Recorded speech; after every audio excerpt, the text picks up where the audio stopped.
అదృష్టం, ఐశ్వర్యం.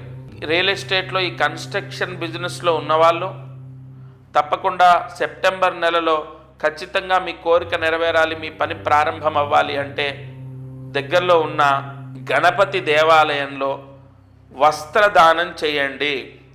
గణపతి దేవాలయంలో వస్త్రదానం చేయండి. గణపతికి 51 ప్రదక్షిణాలు చేయాలి. 51 ప్రదక్షిణాలు గణపతి దేవాలయంలో అర్చకుడికి వస్త్రదానము. ఇది చేశారా?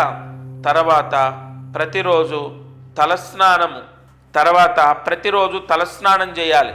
సాధ్యమైనంత వరకు ఈ ఫీల్డ్లో మగవారు ఎక్కువగా ఉంటారు, సరే ఆడవారున్నా మరిక ఏం చేయలేం, ప్రతిరోజు తలస్నానం చేయాలి. సెప్టెంబర్ నెలంతా చేయాలంటే సాధ్యమైనంత వరకు నెలంతా చేస్తే మంచిది. తర్వాత ప్రతిరోజు లక్ష్మీ అష్టోత్తర పారాయణ చేయాలి. ఈ పరిహారాలు ఒకటి. ఇక్కడ పెద్ద సమస్య ఏంటంటే తలస్నానం, ఎందుకంటే ప్రతిరోజు చేయాలి. ఎందుకంటే ఇక్కడ కొన్ని స్నానాలు సర్వ అరిష్టాలని తీసేస్తాయి. ఈ ప్రతిరోజు తలస్నానం ఒకటి, అలాగే లక్ష్మీ అష్టోత్తరం చదువుకోవడం లేదా లక్ష్మీ అష్టోత్తరం వినడం, ఇది మీరు ఇంట్లో చేసుకునేది. ఇక దగ్గరలో ఉన్న గణపతి దేవాలయంలో గణపతి మందిరం చుట్టూ అంటే స్వామి చుట్టూ 51 ప్రదక్షిణాలు చేసి తెల్లటి వస్త్రము దానం చేయాలి.